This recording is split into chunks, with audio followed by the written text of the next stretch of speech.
What up, y'all? Welcome back to Pics. It didn't happen. I am Fatz King. I am joined, as always, by my brother, the Yedi. You want to say what's up, homie? 7 words, bitch. What up, y'all? It's 7 steps. If you're going to say it, get it right. No, sir. That's a Tech 9 song.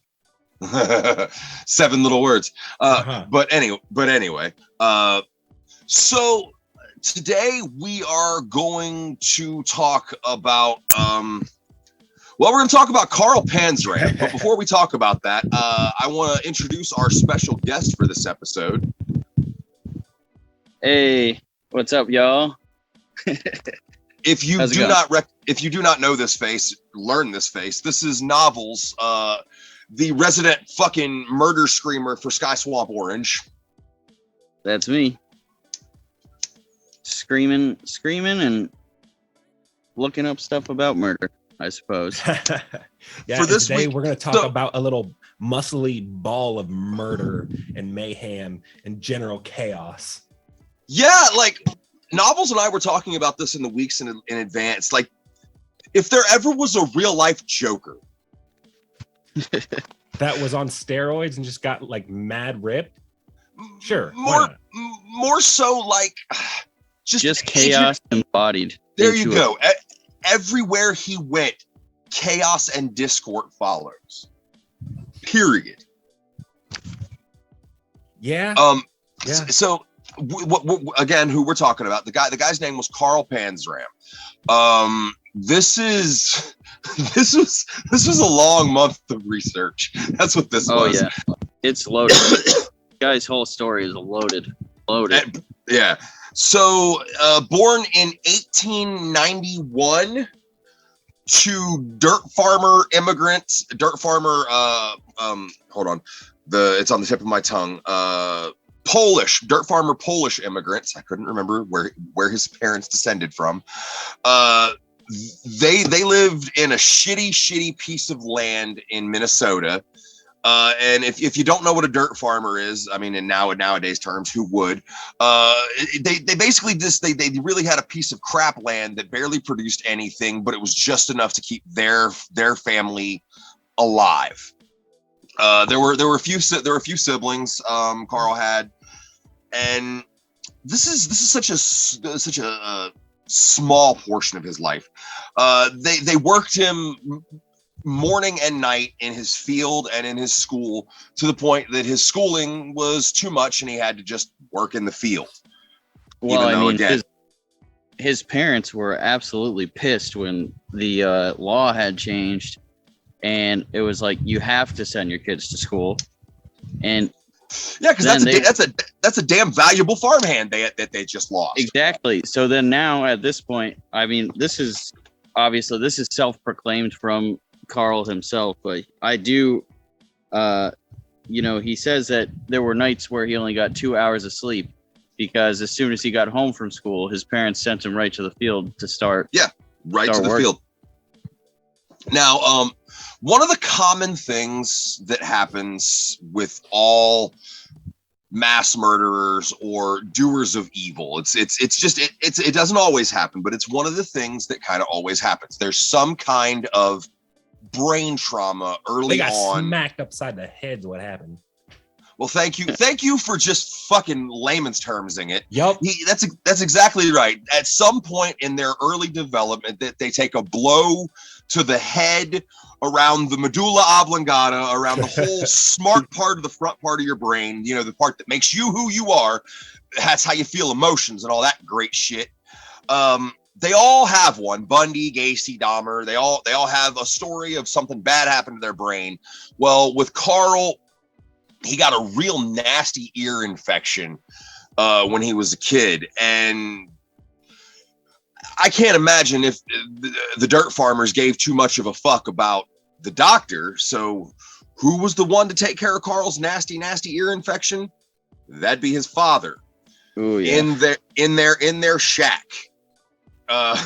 Just think about the joke ass fucking bag he'd open up and the fucking tools that they probably used for this. You know what I mean? And the ear infection caused a fever, caused more damage caused by this makeshift fucking surgery. And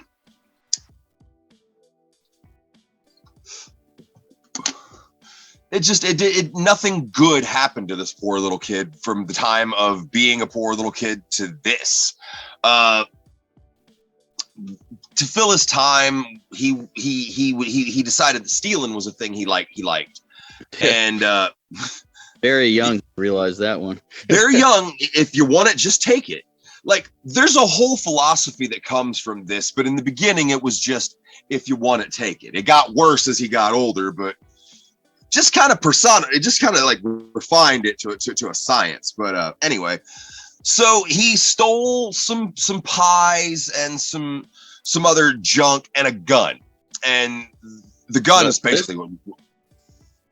I mean, yes, and this is actually happens already.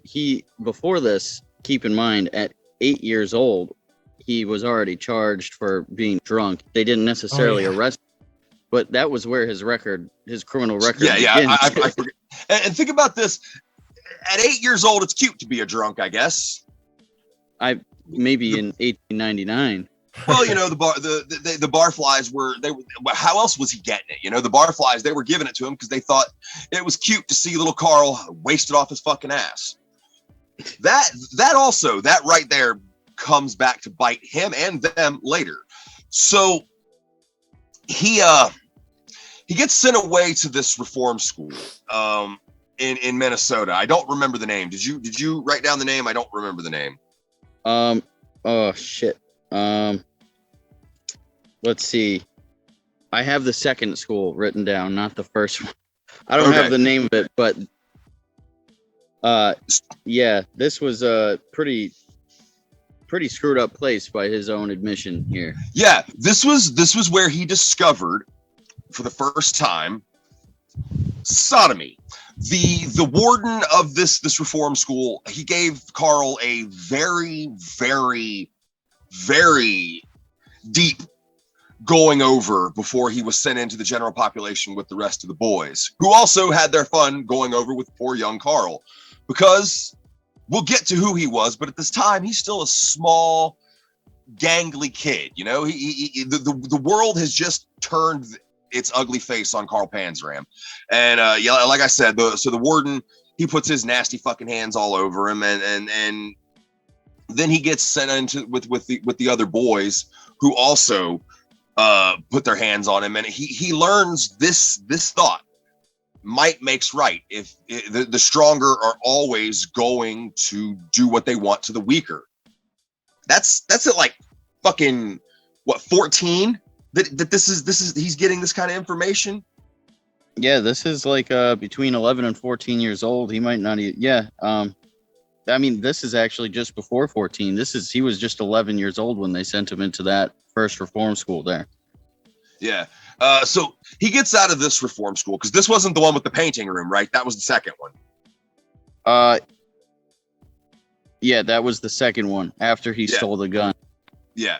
So he gets put back into another reform school, and this one is worse than the one he was at before. I don't remember exactly what he stole. I think it was the gun is what it was that got him into this one. This place could only be described as a torture chamber. The things they did to these boys were horrible. But they had a room where the punishment took place, and it was called the painting room. Oof. Why was it called the painting room, you ask? Because that is where the overseers would paint these boys black and blue with belts and clubs, and they had this really nasty thing where they would take a paddle with holes in it, and they would lay a cloth soaked in alcohol on your back, and when they would hit you with this paddle, it would generate welts because of the holes. Do that enough times, you start to get blisters. Do that enough times, the blisters start to pop. Now you see what the alcohol-soaked rags were for. Mm-hmm. And they would just do this constantly. This was a constant in young Carl and these boys, not just him. Like these boys would, for the most minor of indiscretions, would get this treatment. And so Carl, in order to get even with his abusers, because of this, they put him on kitchen duty. And when they put him on kitchen duty, his exact words were, there wasn't a dish that didn't leave that kitchen that he didn't piss or come in. Oh, yeah. Everything the guards would eat while he was on cook was just soiled with urine and semen. Like, how did they not see that coming, though? Like, oh, yeah, I didn't even mean to do that. Why? How do you put this guy in there? Like, oh, he's not going to do anything stupid. Like, no, put him on laundry or sweeping the floor or something. Fear. The idea that if I beat the shit out of this kid enough times, he will never step out of line against me. That's all it was. Well, I mean, they had obviously no idea what kind of person that they were dealing with when they're trying to beat him to submission, because his mind only starts working furthermore when people put him in that position. Yeah, every time you'll learn this. Every time you put Carl Panzram against the wall, he finds a way to get even, and usually get even better than you got him. He's a stupid guy. He said that every time they would lay him down, he would have murder on his mind. And eventually, enough times trying to beat submission into this unruly, angry young boy, he couldn't take it anymore, and he dumped copious amounts of rat poison into a CO's coffee. But unfortunately, they caught this one. I don't think you're supposed to say unfortunately. I think you're supposed to say fortunately. I think no. Every person who abused Carl is just as complicit as everything that he did. They have a piece of, and there's no way to see it otherwise. Oh no, they were total shitbags, and I don't understand like how that was a justice system that we as a country thought would work. Corporal punishment fixes everything. Beat someone enough, they'll bow down. I think we proved that. I say that with quotations and hyperbole. I guess about 99% of the time it probably does, but Panzram's built different. He was, but he was broke early and never got a chance to be fixed, and we're just scratching the fucking surface. This was something that really made me laugh when I found out about this. In order to better punish these boys, one of the things that, like, when I found out about this, it made me laugh. They actually built a spanking machine where it was like a bunch of hands on a crank, and they spun it to whip these kids. Like, they got so tired of beating their asses with their arms that they made a spanking machine. Well, that's like shit you see in Tom and Jerry. Yeah, I was gonna say, it's only funny if it's a cartoon and like it ends up blowing up and like smacking the guy that built it in the face. Like, then it's funny. Just hold on though. Think about that for a second. They're like, all right, it's time for your punishment. They drag you into the painting room, and then like you get ready for the usual situation. They go, hold on. And they bring down a fucking spanking machine. Yeah, they just got a windmill of ass slap. Just a wind. Oh, that's great. Oh God, they moved on to wind power. God. So enough is enough, Carl decides after all of this, and this is his thing. He gets revenge any way he can, in any way. He burnt down the fucking painting room. Burnt that bitch down, and the boys all start to see him as some kind of hero now. And the older boys tell him, hey man, if you ever want to get out of here, you have to start acting like you're starting to reform. You have to start acting like this shit's actually working, or they're going to keep you here forever. So Carl learns another lesson. If you fake it good enough, they will believe you and they will let you go. And they did. They fucking let him out. He did his time in the reform school. They let him out. But now he's like 14, 15, and it's back to the dirt farm, which didn't have any interest for him at all. He did not like the idea of being on the farm. I think his dad had passed away at this point. Most of his brothers had moved away. It was like just him and his mom. That's another recipe of serial killer problems. Just a man and his mom. Ask Ed Kemper. It seems like there's a lot of mommy issues amongst these guys. It's either mommy or daddy issues. It's one or the other. Parents, stop fucking your kids up. Daddy beat me or mommy didn't love me. One of the two. Or both. But anyway, so what I was talking about earlier about the drunks at the bars feeding 8-year-old Carl, they thought that was cute.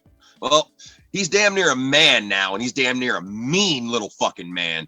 And they didn't like the idea of feeding him drinks anymore. So it wasn't as easy to get hammered in town like it used to be. And he hates being on the farm with his mom. And it gets in his mind, I'm gonna become a preacher. Yeah, to get out of the whole farm thing. Yeah, like, well, it's anything. It's anything to get out of this whole fucking dirt farm thing. Get the hell out of here. And like, but think about this. Where in this man's upbringing does Jesus sound like the answer? Well, Jesus has money and a house, and he doesn't get beat. Well, I mean, okay, we know that there's not so much truth to that, but at least he gets food and like. All right. I guess I see your point. What a scam. This was a scam. That would be a hard thing your whole life. It was such a scam. And so he goes to the seminary, and it doesn't go well. And guess what? They end up beating the shit out of him there too, because he's an unruly, mean little fuck. You know, it's just like everywhere he goes, bad things happen. It's such a dark cloud to hang over a poor kid's head. But I mean, not only that, but he tried to get him back for beating the shit out of him. And then they sent his ass back to, they gave him a parole, put him on parole for trying to kill the cleric. Yeah.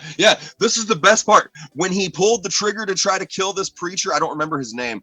It clicked because it didn't fire, and he clicked it like 3 or 4 fucking times. He had every intention of shooting this dude in the face. And I'm sure the preacher went on about divine intervention and God loves him and he just needs to see the errors of his way. They beat the shit out of him and threw him in another reform school. Oh yeah, that's how they did it back then, huh? That's right. Never mind. Yeah. So after getting out of this reform school, I don't remember if there was anything major of note that happened at this one. I can't remember. I believe he met whoever. I don't have his partner's name written down, but the boy. Yeah, I don't remember the kid's name either, but it was the closest thing to a friend he ever really had at a young age, and they were hellions. Yeah, they sure were. They were like oil and rags and a fucking and a lit match. It was a match made in heaven for them. I believe they kind of like escaped from the reform school that they were at, and then the kid shot. The kid fucking shot one of the warden that was chasing them, and and since they couldn't punish that kid because they killed him, Carl was the one who caught the fucking wrath of that one. By the time he gets out, his mom's dead.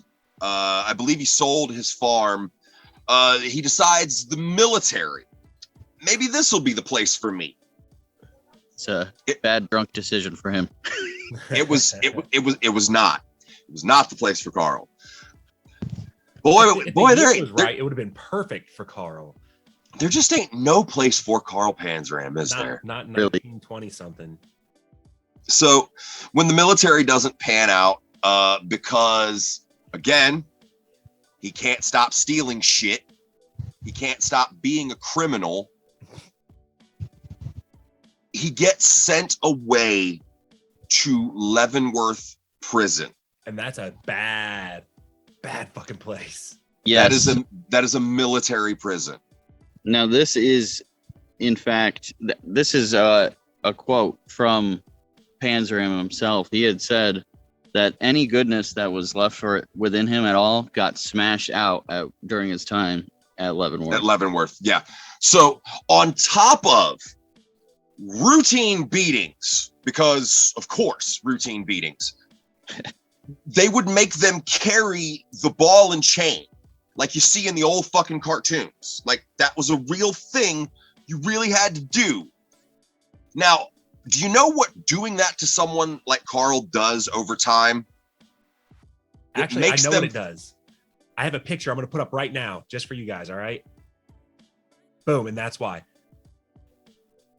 I'll just insert that and then edit this little slice here out. Yeah. So all it did was make this mean, bitter person fucking huge. He said his time in Leavenworth, he stayed at, and this was pretty much for the rest of his life, he stayed at a cool 195 pounds of hell raising and trouble. Yeah, the dude was like 6 foot something of pure muscle. Yeah. We omitted something. I forgot about. Well, we're gonna rewind time. One of the things that Carl learned when you were free was one of the only ways to get around was to ride rails.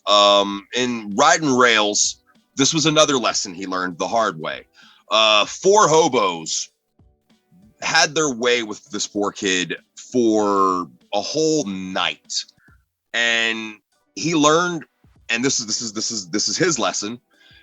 2 of the best things in the world are sodomy and whiskey. And if you can enforce your will on a man, you can do whatever you want. So in Leavenworth prison, with these thoughts and this feelings and this giant man, he raped whoever he wanted. He did whatever he wanted because he could. You gonna stop him? You know what I mean? And so because of these thoughts and doing these things, the guards, again, routinely would beat the fuck out of this man. They had something called the snorting pole, where they would take you out into the yard and they would truss you up by your wrists and hold you by a rope, and they would just beat on you for hours and hours.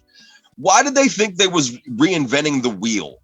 All these different names for these fucking tortures when it's literally just a guy hitting a guy with a stick. Yeah, I mean, really, it's just you're kicking my ass and it sucks. And I can't do anything about it. I've seen Kung Fu movies. A lot of them heroes are always just like getting trained up. They're like, just kick me. And they're just like, let's just kick him and he won't get stronger and kick our ass later. Which was not true. Nope. It's all about what sounded the scariest to somebody when you tell them you got to go do it, you know? Yeah. But you keep pounding something into somebody, there at some point it's not remission anymore. It's going to have a snap back. Yeah. So the president who sent him to Leavenworth prison was William Howard Taft. Now, remember that name because it's going to come up later. Boy, did he hate Taft. Let's just put it that. Yeah, boy, he hates Taft. He did his time in Leavenworth, and he got out, and he was just ready to inflict all of the pain of his life on the rest of the world. All of it. And if I may interject a quote here, quote, "I am rage personified," end quote. How fucking metal is that? If he just had like an instrument and like could do some sweet growls, then maybe his whole life could have been different. Yeah, but that's a theory for pretty much anybody though that has ever been a serial killer. You know, if there had been some sort of outlet or somebody who caught on, could everything have been different? That's true. Well, unfortunately, with Carl, there wouldn't have been any music because he didn't have any fucking skill. We'll find out about that. Oh yeah, we'll get to that. We're there. We're not there yet. So one of the things he did when he got out was he was a strike breaker. This part of his story I really like because a lot of it takes place in prison, but some of his shit that he did when he was on the streets as a free man was just fucking ridiculous. So if you don't know what a strike breaker is, you do know what a picket line is. A strikebreaker would either be a scab. They would go in and do the job that the striking employees didn't want to do, or Think of, B, Keanu in The Replacements. Yeah. Or B, beat the fuck out of you until you go back to work. Can you think which one movie you've ever watched? Can you guess which one Carl was? He definitely went to work peacefully, right? No. Oh. No. Damn. He earned such a reputation for being a strikebreaker. There was fear. If you've seen Carl Panzram walking down the road to get to you and make you do your job. This shit was so fucking insane. But his real way of making money was he was a burglar, and he was a specific kind of burglar. He was a yeg. Now, Novls, you've been laughing about this term since we stumbled upon it. Do you want to tell the folks what a yeg is? A yeg is like, I don't even know if I could begin to describe this properly, because I want to say it's like somebody who's like delightfully a dumbass, but also like, you know, just trying. I can't even begin to explain this. It involves a two-man team. But it's not a man. It's an older grifter, kind of a pedophile. Let's be fucking honest. With a little man with him, but the little man is a boy. A boy. All right. Anywhere from age 14 to 16. They're not very.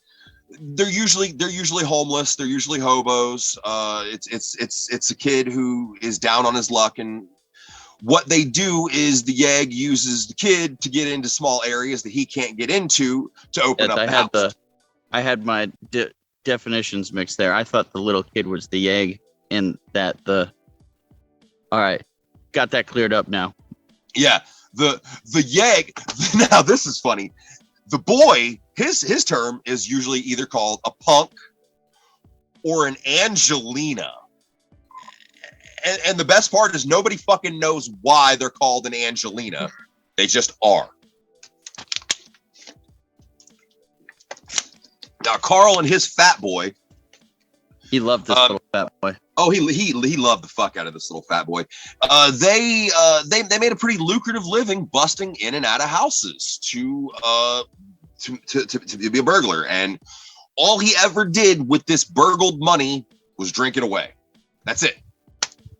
On top of being a yeg, Carl also had no problem luring a man into a alley, beating the fuck out of him, raping him, and robbing him. And again, it's one of these things like, what are you gonna do? Nothing. You're going to lay there and you're going to take it because you don't want it to make it any worse than it already is. Yeah, he was a scary man. There's no I claim to not be afraid of anything, but I'm going to be honest. If I seen Carl Panzram bearing down on me in a dark alley, I'm pretty sure there'd be some bitch in my soul. It's just, there's nothing you can do about it. Yeah, no, there's a 95% chance you're getting stabbed. So but not by a knife. Yeah, right. There's Carl sent to another prison, to another road gang, and this is actually noted in his story. The warden took his fat boy. Yeah, he did. They gave him the gun back that he stole. But they took his fat boy. Wouldn't give him back his boy. Wouldn't give him back his fat boy. So while he's working on this road crew, it is just common knowledge that Carl is fuming about all of this, about the whole thing. And eventually they give the fat boy back to him. And this is where history is a little funny. The fat boy's name is never known. We do not know. It is known that this blue-eyed, blonde-haired kid did exist. It is known that he was seen and documented and arrested with Carl Panzram, but he just fades off into history. We never hear from Carl's fat boy ever again. I mean, it's probably for the best for him anyway. And out of fear for what Carl might do to anyone, because they know that this dude is not to be fucked with. Somehow, some way, they already know. They take him out into the yard and they fuck him up. They broke both of his legs. They beat him unconscious. They and then left him for the shit to heal. Yeah, this is like later, like towards the end of his life here. No. This happened more than once. You're talking about the fall. That's a whole that's a whole other fucking thing. Yeah. So I think it's like 3 months that they left him to heal this way. And when he came out, they were so afraid of what he might do, they literally just let him walk off. They're like, he'll die. He'll die in the woods. It'll be fine. We won't ever have to think about this shit again. And psych. Yeah, they let him fucking go. They just let him wander off because I think they knew he was going to kill everyone there if they didn't let him go. And now here's the thing. He hasn't even really started killing people yet. We haven't even got to that part of his life. No, this is still just, I mean, we're just about there, but we're getting there. Yeah, this is just before. When he leaves this gang and he goes back to being a criminal. Now, uh-oh. I see. Yes. Uh-oh, indeed. I mean, I'm busy. But he doesn't leave any witnesses to his crimes anymore. So now if you were raped and beaten by Carl Panzram, now you get shot in the back of the head. That becomes his MO. That's how he makes most of his money. But now we finally get to William Howard Taft, the president who locked him up to start all of this. He decides he's gonna rob Taft.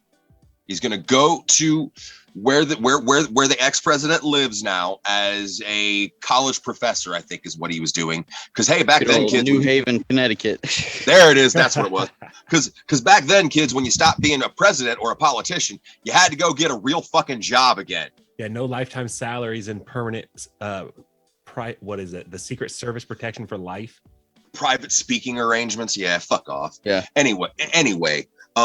So he robs Taft, and not only does he rob Taft, he fucking hits a lick. He gets, I think they said it was like $20,000, and like this is like 1915. This is like pre-depression money. Yeah. This is $20,000 now is a shit ton of money. Imagine what it would have been like back then. Yeah, with $20,000, I could like fill my fridge and buy gas. And I believe too, he steals a 45 caliber handgun as well. Yes, he does. He steals the gun because he has this wild fucking idea that since the gun is registered to Taft, any murders he commits while he has the gun are gonna be linked back to Taft. I mean, it's a good thought, but not quite how it works, but close. So what does he do with all of this money? He buys a yacht. Because where in the rest of this fucking story does it say that he should be a boatman, right? Yeah. And in becoming a boatman and a yachtsman, he finds another way to be a criminal and another way to be a crook. He just hires these people to work on his boat, and he takes them out into the fucking middle of the ocean and robs them blind and shoots them. And now here's the best part: since he convinces them that there might be on off land for a decent amount of time, they should bring all of their worldly possessions. So that's what I do when I go on a boat trip for like a couple days. Oh so yeah. all of these juicy ticks of humans get onto his boat, and he just takes them out into the ocean, and then he shoots them in the back of the head and takes every fucking thing they have. And they disappear forever. and they disappear forever. And this is so crazy to think about how easy it was to just make someone vanish back then. You know what I mean? Yeah. Eventually when we talk about H.H. Holmes, that'll be made even bigger. But so this dude has two pleasures in life, two things that mean anything to him: whiskey and sodomy. Oh, I was hoping you were gonna say bubble gum and rainbows so bad. Well, that ain't this story. Oh, and man. Carl, any victim of Carl Panzram's, you can rightly know they were raped before they were killed. It was guaranteed. And then you're asking yourself, well, what about women? Well, Carl describes what he got was a first case of the clap, of gonorrhea, so bad that it scared him away from women forever. Now, this is the thing, man. I feel like maybe part of his life might have been easier if he just would have admitted he was gay. Yeah. Yeah, probably. That's another one of those what if type situations. Like, what if he just could openly say that and it wasn't going to be something that would just stigmatize him for life, especially, in that time, that era. Now, what if he could handle that? He's got all this money. He's got all of this time. And he's raping sailors by shooting and throwing them overboard after he's done. But here's the thing. Carl don't know a fucking thing about sailing. He really don't. He's getting lucky. Everything he's doing, he's getting very lucky. And then he lost it all. He lost it all. Ran aground. Lost it all. So much money. So much plunder. All because he couldn't fucking sail. No, he's a terrible pirate. That's for sure. But he tried again, though. like we're gonna get back to that because eventually he goes fucking international. So yeah, he decides he's gonna go back on land, and he's gonna go back to making money the only ways he knows how, which is criminal. Robbing. And well, he went back to being a strikebreaker in San Francisco. And he what was that? I was going to say, which is funny about when he's a strikebreaker, because this is from his own, this is self-proclaimed, so how true it is, we may never know, but he did say that the only times where he wasn't actively breaking the law in his life is when he was employed as a strikebreaker. Yeah, when he was working for the man. Now he should have just stuck with that. It seems like he would be very good at it. Hold on, I'm gonna tell you why he didn't stick with that. There is a reason why. He got so fucking good at it that the whole town hated him. Everyone in this town that he was in actively was stepping up to get them a piece of the best fighter in the area. To the point that, like, there was a time when the strike breaking got so bad, there was a full-on gunfight between the strikers and the cops who Carl was working for. It sounds like Carl could have really benefited from the car culture and being able to go to a new town and just start up as a strike breaker in another town. There wasn't no goddamn cars, so the only way you got around was by the boxcar, which he did. He did do that. That's what I'm saying. Like, if he had a car, Panzram could have been breaking up strikes all across the country for life. He certainly did get around, though. He did. Yeah, he really did. He went across the country. The first part of the story we were talking about, where he was on the fucking yacht, was in New York, in Connecticut, on the East Coast. This is in San Francisco. And he got like 11 different aliases for any place that he's been. Any place he went. This dude was the crook of crooks. He could get away with almost anything. Yet somehow scholastically dumb as a box of rocks. Yes. I think it's a left brain, right brain situation, I think. Yeah. That Steven part looks real good. You can't argue that. But again, so in this event where there was a gunfight, a large battle in the streets with strikers and the cops and the strike breakers, it's decided that people are going to have to do time for this. And somehow or another, the only person who ended up doing time for it Carl Panzram. Well, I mean, he makes a great scapegoat. I mean, he's already got a billion charges. Might as well just throw a couple more. This is where they really go too far. This is the one, man. They railroad him to take all the charges. They give him the maximum sentence they can give him, and then they send him to a prison in Oregon. Mm-hmm. This is the last time the world gets to fuck with Carl Panzram. This is it. And boy, do they fuck with him good on this one. On top of beating the shit out of him relentlessly, on top of low food rations, on top of regular 1900s prison life, which means fighting all the inmates, fighting all the guards, all the things he had to go through, they introduce him to a thing called the hummingbird. Oh, yeah. This is the craziest fucking thing I have ever heard of as far as prison torture devices. So this is straight science. When you have electrical current coursing through things, it makes it easier if you have something to conduct it through and aim it, i.e. a wet sponge. Now, you're thinking, you ever seen The Green Mile? It's the same idea. If you have the wet sponge and then you aim the electricity through it, you can focus it into a one blast as opposed to a cooking idea, which is what would happen if you just coursed someone through electricity over and over again. You cook them. So they would take a person and they would put them in a bathtub full of water, and they would take a live wire with a sponge and they would trace it over your body. The way Carl described it is it felt like 10,000 hot needles going all over wherever they wanted it to, from your feet to your knees to your nuts, which they definitely did not have a problem doing that. And he would get this kind of treatment so frequently. They also decided it would be a good idea to remove his foreskin because they thought that would make him rape people less. Why they thought that was going to help.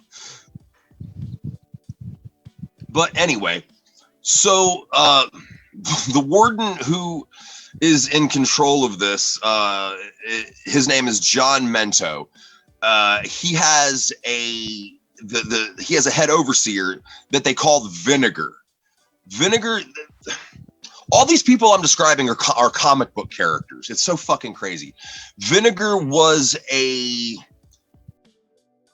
very religious man, and he would keep roses around while he would torture you, and he would sing hymns.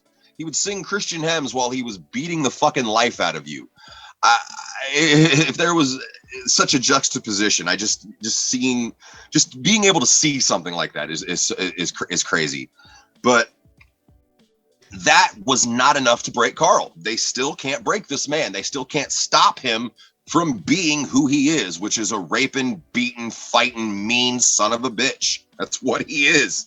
And eventually he tries to burn down this fucking jail and gets pretty close.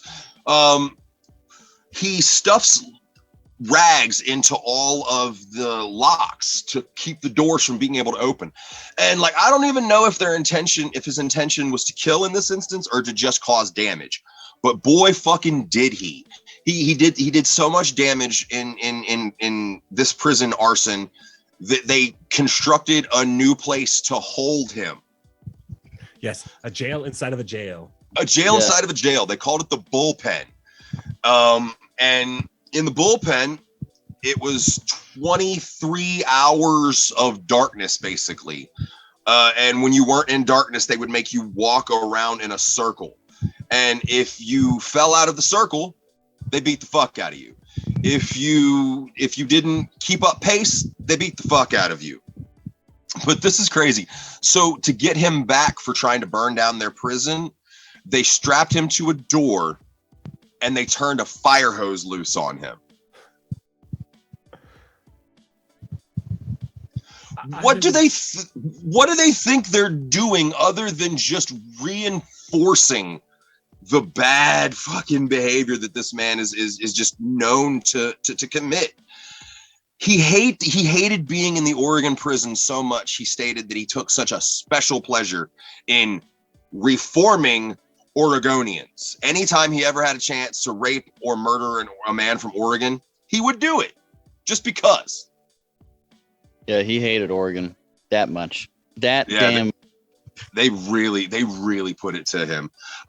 Now, what's crazy is in this Oregon prison, he made a friend. It was a lockpick. He was a bit of a prison breaker, and he taught Carl how to break in and out of prisons. And so Carl breaks out, but the friend couldn't get out with him, so he breaks back in to get him, and gets caught. Who the fuck breaks into a prison? That's a friend. That's a friend.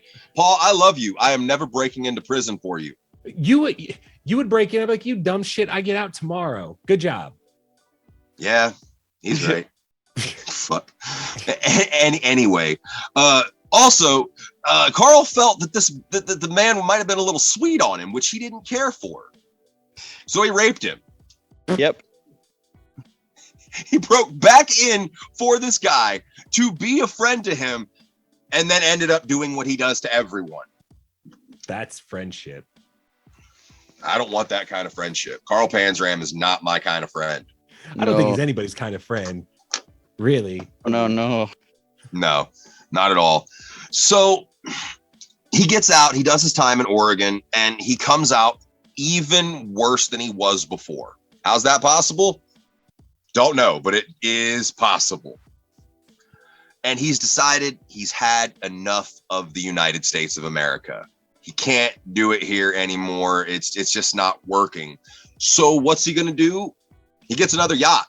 After drumming up money the only way he knows how, he gets another yacht, and he sails basically to what was it, Africa, or was it Spain first? South Africa, I think. Yeah, South Africa, Angola. And in Angola, he becomes an oil rig worker. And he actually starts to make a really decent living at doing this. And he makes enough money to have a decent life. He's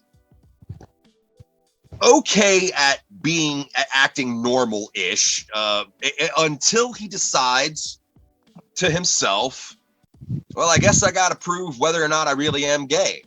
So he goes to a local family and he asks to purchase their virgin daughter.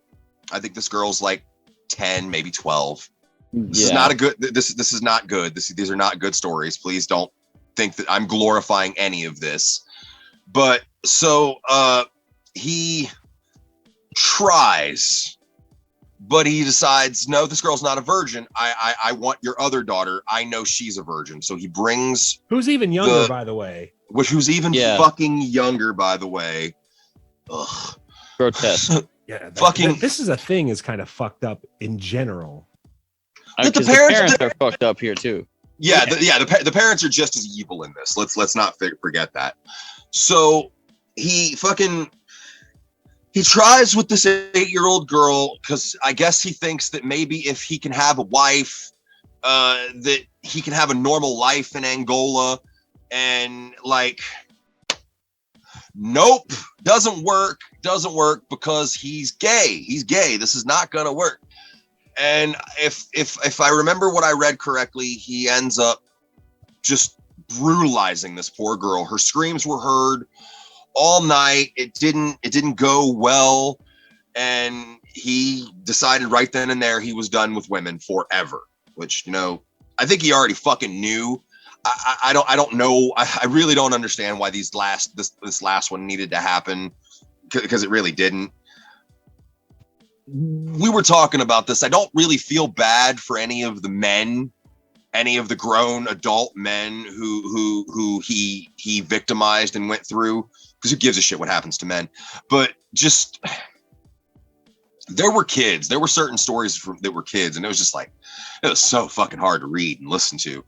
A lot of the things that he did do pertaining to children are very hard to like sit there and listen to or read through, because it was disgusting what he and it makes you so fucking confused as to who one man is compared to who another man is. They're the same person, but it just seems I don't know. I'm getting caught up. But so when it doesn't work with the girl, he decides he has to get off. What's he gonna do? He's gonna find a boy. So he finds an African boy, and it goes bad because the kid didn't know what the fuck was going on, and Carl caved his fucking skull in because no witnesses. And this is when things begun to really start falling apart for him. He can't work for the oil company that he was working with anymore. Nobody trusts him. Nobody wants him around. He tried to get to the consulate in Angola in America to get back to America, and words of what, yeah, they were like, no, dude, we know what you did. We do not fucking want you in America, and you're damn sure not getting there by us on our dime. So that's just not going to jibe. So he is stuck in Africa. He doesn't know what to do. This is so fucking crazy. This is where this story goes. He hires a bunch of crocodile hunters. He's going to take them on his boat up the river to it's like a tour, I guess, is what's supposed to be happening. They're supposed to be taking him on a tour up the river. And in one night, he rapes, kills, and robs every fucking one of these men he hires. He rapes, kills, and robs them of the money he paid them. So, oh my God. And it was crazy because they did not know it was happening. One man defeated 7 dudes with guns. That's got to go to show how manipulative that he is, though, too, because and for already having a reputation, being able to lure all these men on that are weaponized onto this boat and being able to do this. Yeah, it's in the jungle. And they said that he said that the only time anyone ever knew something was happening is when one of them would scream, and then it would just be the next dude. And he literally, in one night, and now he's in he comes back, but the rest of the men don't, and they're from this fucking place. He's not. And they're like, well, we know you did something. You gotta go. We're gonna kill you. You have to go. He flees. But the thing is, since he was a white man in a British-owned colony, they really couldn't do anything anyway other than just be like, you gotta go, and shake an angry fist. So he did. He left, and he keeps going to consulates. He keeps trying to catch a ride back home. Nobody is going to give him a ride. It's just his deeds are known throughout the world. So now he's in Europe, and in Europe, he starts to do the same thing he was doing in America, raping and robbing. Oh, wait a minute, I forgot. He got to Europe by stowaway. He jumped a boat out of Africa, and he hid away, this is something he did quite frequently. If he couldn't get a boat of his own, he would just hide on someone's boat and then hope like hell when they found him, since they seen how good of a worker he was, they would just let him work off his debt for riding on the boat. Well, the British did not fucking think that was cool at all. They didn't think it was funny. So they locked him up in chains, and they sent him to a prison colony in Northern Ireland. Yay. Yeah, he broke out. Yeah, he broke out. He was out probably a month in, it didn't take him any time at all. And he goes to robbing and raping and doing the only thing he knows how to do in Europe. So now Carl Panzram is a worldwide menace, not just an American menace. Which is a real feat for his era. At that time, the world was so small because you could only get anywhere by stagecoach or a train. And this motherfucking man made it from all across America, all through South America, through parts of Africa, parts of Europe. He's basically living the life I want to live, only, you know, without the raping and robbing thing. Without the raping and robbing, right, yeah. Paul? Yeah. I don't know. You're a pretty big dude. You could Panzram it. I could. I choose not to. It just doesn't appeal to me. You didn't have that blow to the head as a child. That's what it was. Yeah. Close. I played football, so it could have happened. So Carl eventually stows away back to America. Somehow, some way, he finds a way to pull it off. And in America, this is when he comes back this time, he's kind of developed into a bit of a berserker rage, which is what a lot of serial killers do. They can't control who they are anymore. And at this point, all of this darkness, it bubbles out of him every now and then, and he can't control it. Or even wants to, for that matter. And he lures off another kid, and he definitely murders another little boy. I think his name was George. Yeah, there's a lot of Georges in this story, by the way. I'm going to get to another George in just a second. A lot of Georges at this point in history. That is true. It is a popular name. So after murdering this boy George, he has to get away again. And he hides out in an abandoned factory. Now, this is a really weird part of the story. Like everything else hasn't been weird, but this is really weird by his standards. So, in living in this abandoned factory, he meets a young man named George, and him and like when George stumbles upon him, Carl starts to do the thing he just knows what to do, but he's taken aback because George wants it. This is not like this is Carl Panzram's first incidents of consensual sex. Oh man, he would have really benefited from something like a Tinder where he could just like swipe left on his ideal match and they could swipe back and he'd be able to find his, counterpart. No one is swiping on Carl Panzram. I bet you he could take one hell of a selfie with all those muscles. You could put a picture of him up if you want to. After that shit you just said, you probably should. He had one hell of a mugshot, that's for sure. This is not a Ted Bundy situation where it's like, oh, he's handsome. No. He's just scary looking. His eyes, dude. His eyes are so frightening. I just can't imagine them bearing down on me with that kind of fear. So anyway, with George, he starts to see what could be a real relationship. He cares for this this kid. I say kid, he was probably 18 or 19. He was a man. Yeah. He was a grown man, and but you can't really be gay in these times, so they had to be real secretive about everything.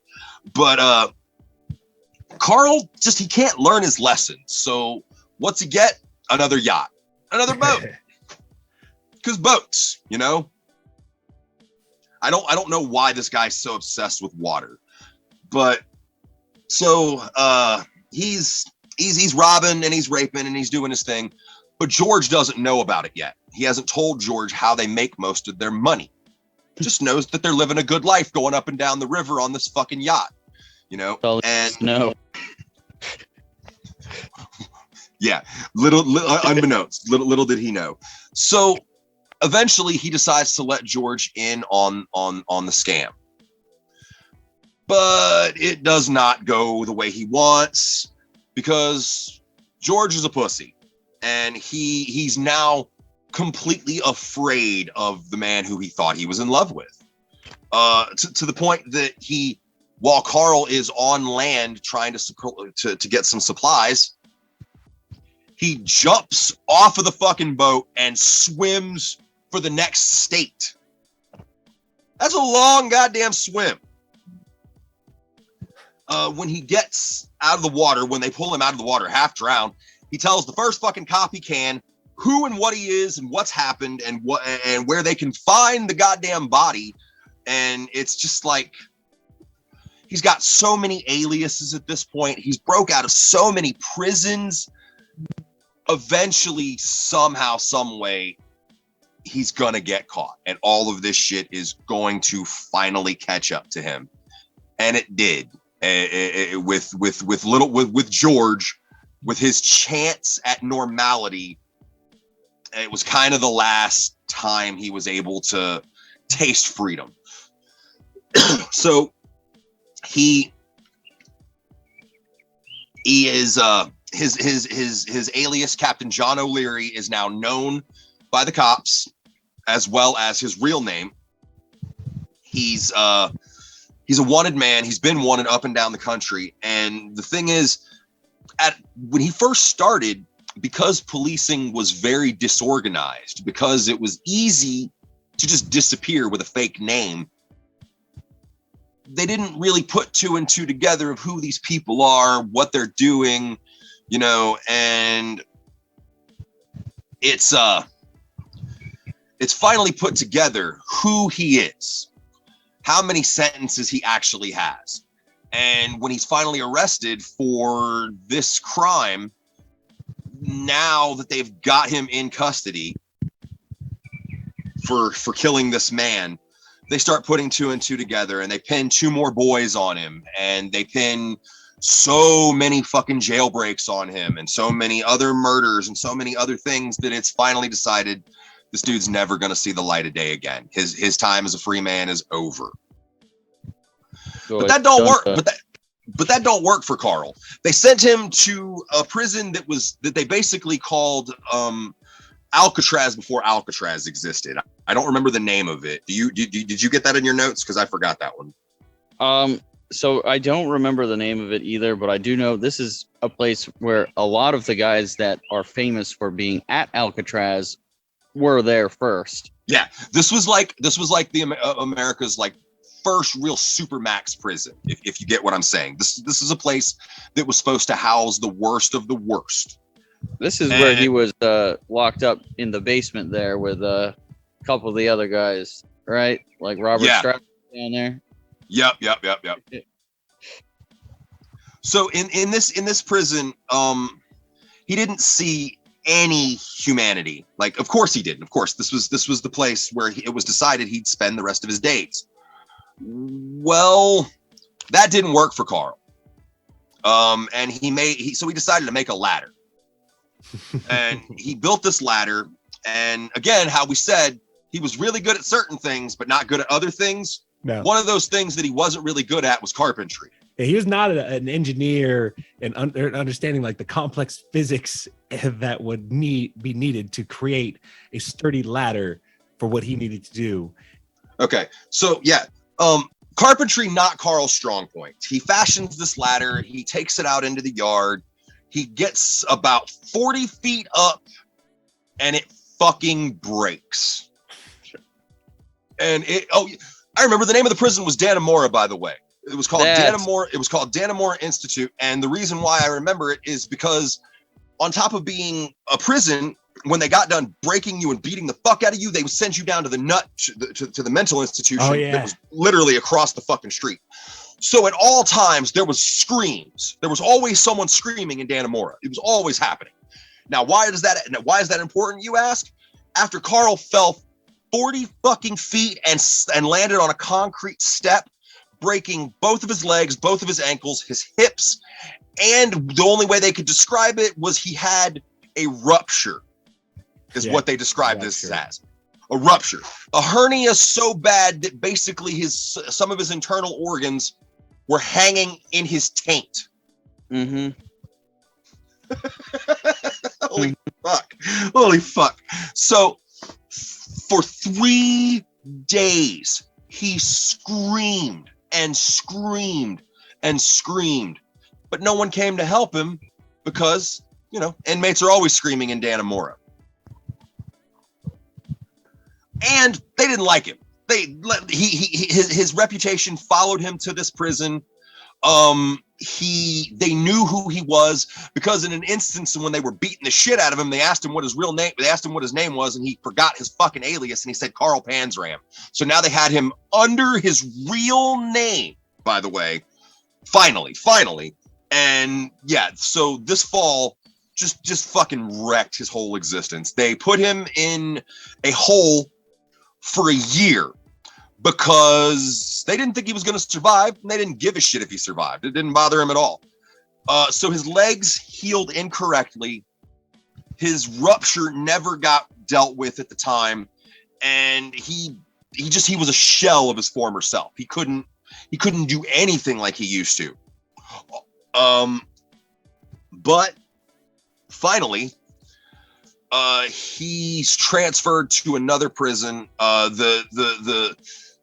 They see there's a statewide investigation into the treatment of people in Dannemora. It's shut down. Everyone involved is taken to different prisons. When he's sent to a different prison, they finally address his rupture and they help him with this problem. Now this is fucking great. So while he's in the hospital bed healing, he decides to see if his dick still works. And he crawls into the bed of some poor fucking inmate in the hospital. And guess what? Yes, it still works. He said he was quite surprised by that fact. I don't fucking know. I don't even know what you're supposed to say after that. So when they transfer him to this other prison, he makes a loud declaration on the first day that he's there. I will kill any man that bothers me. The hell of a declaration. Not kidding. And everyone fucking bought it. They were like, nope, I don't want no part of this dude. No part at all. He laid the ground. They give him a job in the laundry room, and he's in the laundry room. He's doing okay. He's not bothering anybody. No one's bothering him. But there was a guard by the name of Robert Warnke.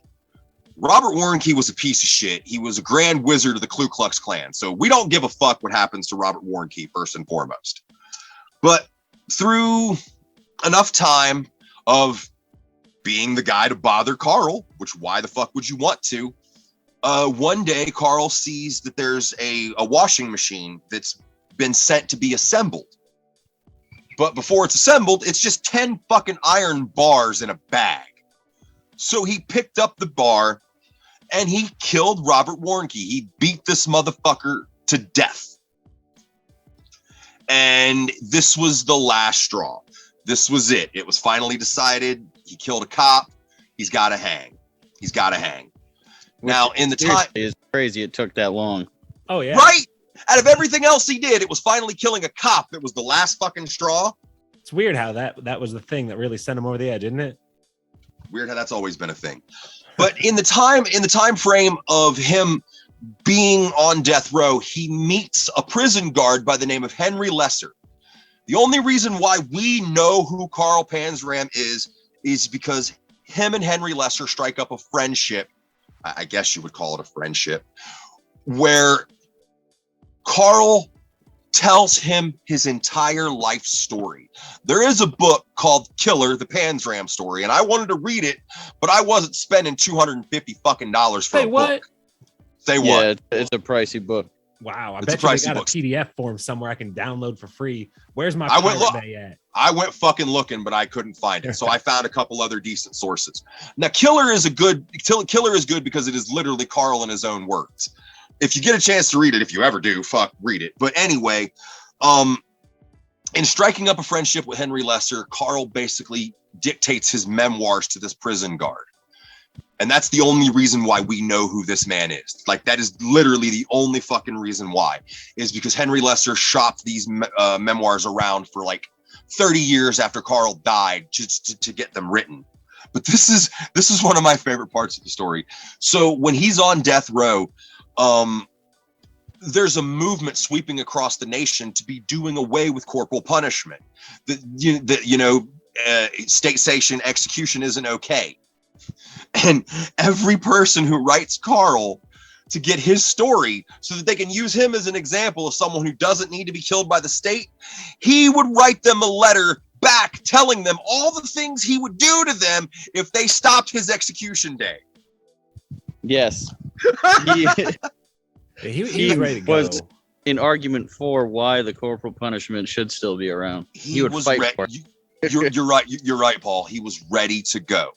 At this point, all the hate that he had left, he turned inward on himself, and he started to feel real shitty about the things he'd done, and he knew the things he'd done, and he wanted to die. So when his gallows day finally comes, this is some of the last things he said on the earth. While they're building the gallows, he says, "Come on, you Hoosier bastards. I could have hung 7 men in the time it took you to build this."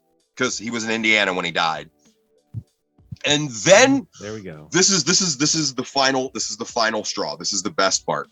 When they've got him on the stool, getting ready to kick it out from underneath him to hang him, they ask him, "Do you have any last words?" And they said he launched into a tirade of calling these people out and calling these people out from the top of the government to the bottom of the government, to the point that he didn't get to finish because they kicked the stool out from underneath him because they realized he was never going to finish. He was never going to stop cursing them. He was never going to stop saying the things he was saying until they finished the job. Holy shit. This was a journey, to say the least. How this hasn't been turned into a movie, I will never know. It is crazy that, Carl Panzram is not a name that's talked about nearly as much. He's not put up there with Bundy or with, like. I would argue he's fucking scarier than any of them. I would say, look, the guy's got, to look back at his record, though, it's crazy. There are only 5 confirmed kills. He confessed to 21, but they suspect he's killed over 100. Yeah. And doing what he did, I believe it. Oh, and that's sure. and that's another thing. Believability is so big in this case because they've done studies where they've gone back and they've looked at things he's claimed, and if you look at newspapers on those days, the story's in the fucking newspaper. It's this guy was guilty of everything you could be guilty of. He did everything you could do because the world taught him at a young age, if you can get away with it, do it. If they can't stop you, then do it. Yeah, if they can't stop you, makes right. Yeah, I think he lacks a little bit just because, he only has the 5 confirmed, and it's not something that's easy to make. You know what though? Sell on the news. But here's the thing: fuck the murders. Just his story alone, just the things he did or was involved in. I don't give a fuck if there's only 5 confirmed bodies, 21 supposedly. That is a life lived, not lived well, but definitely lived. Yeah, it's not a sexy life. It's a hard one to, like, how do we get people to watch this? I think it is funny at the same time because it's not like there aren't funny aspects to if you look at some of his stints in some of the prison systems, some of the things he's been quoted doing are pretty funny. Right before he was put to death, actually, it's funny. It was said that he sang a song all about how much he loved his butthole so loud that the whole floor could hear it. Yeah. Some of it is so slapstick and just so out there. It's like this shouldn't work. Like, if it didn't work and like it blew up like we all imagined it would just be like, oh my God, you're an idiot. But no, somehow it works, and he's fucking crazy. Yeah. I think, you put it, I think, perfectly into words at the beginning of this fast, is that if the Joker were to exist, it would be this man. Yeah. He is the agent of chaos that Heath Ledger was supposed to be in that movie. Literally everywhere he goes, trouble follows. I hope you guys fucking enjoyed this. I had a lot of fun researching it. We really are starting to fucking have fun with these serial killer conspiracy episodes. I hope you enjoy them. If not, we're still gonna do them because I know at least 30 people will watch it. Yeah, we're trying, and we're gonna fix. And also, Novls, man, fucking thank you for being involved in this. If you want to be like the third member of our murder show, I would have no problem with that. Hey, I love looking it up. I love the murder stuff. It's interesting to check out how the mind of a messed up individual works. So, it's always interesting and always interested. That's something else. Psychology. There was so much psychology learned about criminals because of this man. That's something else that's been attributed to him. History does not.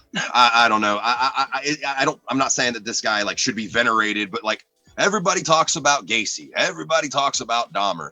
I think Carl Panzram's scarier than fucking all of them. And final shout out to Mad Max, because the only reason why I know the name is because he mentioned it in a fucking song.